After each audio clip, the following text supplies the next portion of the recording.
Why am I out here trying to cancel a philosopher who has been dead for 120 years? A philosopher, no less, who has been cancelled before and who has already, through, long struggle of translators and scholars and archivists, won back from the forces of unjust cancellation. I'm talking about Mr. Friedrich Nietzsche, who, as you may or may not know, died in the year of our Lord 1900.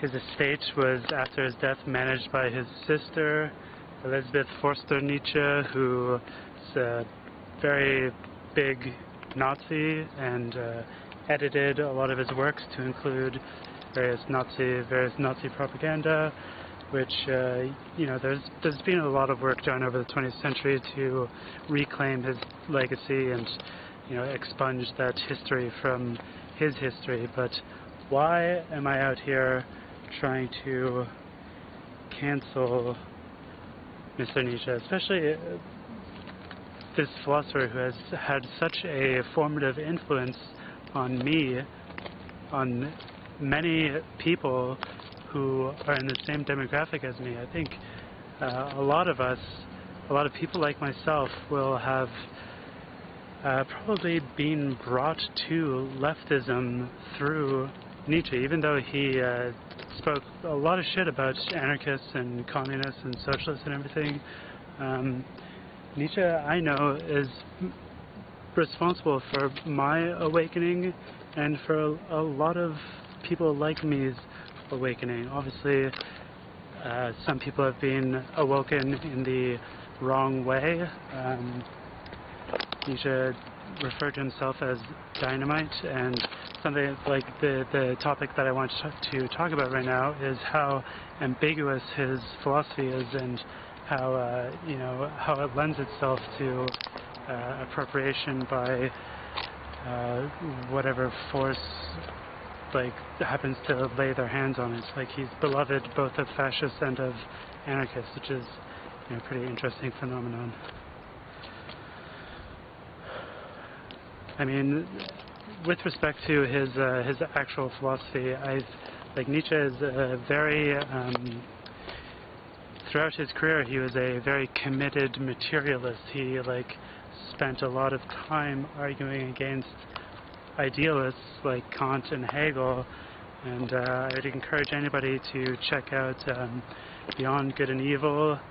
The second essay, the 13th section, has a really amazing, it's the closest he ever gets to doing a straight up metaphysics, where he is really laying down a very materialist vision of how the world works. So I think that's my point here is not to say anything about his philosophy necessarily, whether or not it's congruent with my own politics and the philosophical beliefs that those are based on, like Marxism and materialism. My point here, I just want to talk about Nietzsche himself as a figure and his current status in the discourse. So I don't know if he has actually been appropriated by explicit right-wing forces, explicit reactionaries, but I do know that he is very beloved by who I can most charitably call left-wing edgelords, people who I really consider to be part of the opposition, even though they themselves identify themselves as leftists. I don't want to name any names because halfway through the year I've decided to jump on the No Beef 2020 bandwagon. Shout out to Donald Hughes, fellow Canadian, but there are a lot of quote-unquote leftists who, extreme assholes, who love to refer to Nietzsche, and it's not surprising because Nietzsche himself was basically, the prototype of that sort of political figure, like a extreme edgelord, but and I also don't want to talk about every single context here. Like, I'm talking specifically about Nietzsche and his relation to leftist discourse. I'm not talking about Nietzsche in the context of like German idealism. I mean, if you're talking with a bunch of philosophy students, talking about, you know, the actual discipline that he is a part of, then I think that it's very important to bring him up. And if you're talking about 20th century philosophy, for sure, like, he's a very important figure, and there's nothing wrong with you know, referring to him. But in the realm of leftist discourse, I think that you know, his time has passed. Not for the first time, but I think that he has been so successfully claimed by these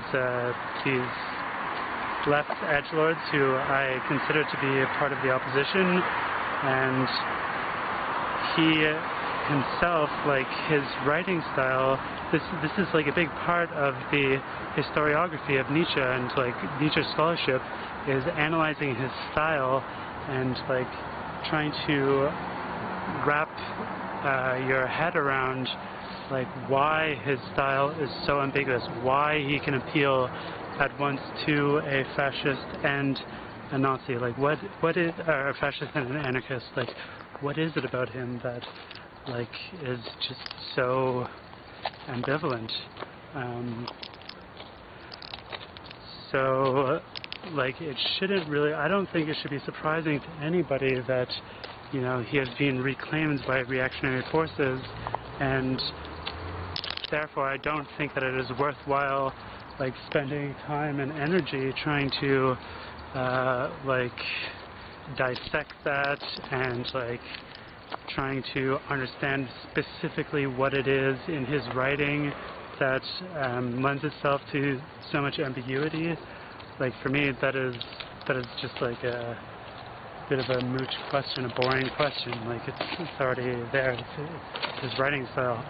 And I also, like, I don't think that it is worthwhile, like, trying to fight to reclaim him, trying to fight to, like, clean his good name from the kind of people that I'm talking about who have taken him from us, who have like stolen him away from us. This is the same fight that like Walter Kaufmann and Deleuze was actually very instrumental in that, and Foucault as well. Like, they're some of the earliest, I think Kojève was one of the earliest French scholars who was responsible for like bringing him back when he was still really heavily associated with Nazism, like back in the mid to early 20th century. But basically my point here is that I think it's really important to think about who we are associating ourselves with, like what kind of figures, intellectual or otherwise, we are associating ourselves with publicly, because the image and reputation of those figures also impacts our own image. And in the case of Nietzsche, although I think his writing is very valuable in certain respects, I think it is, I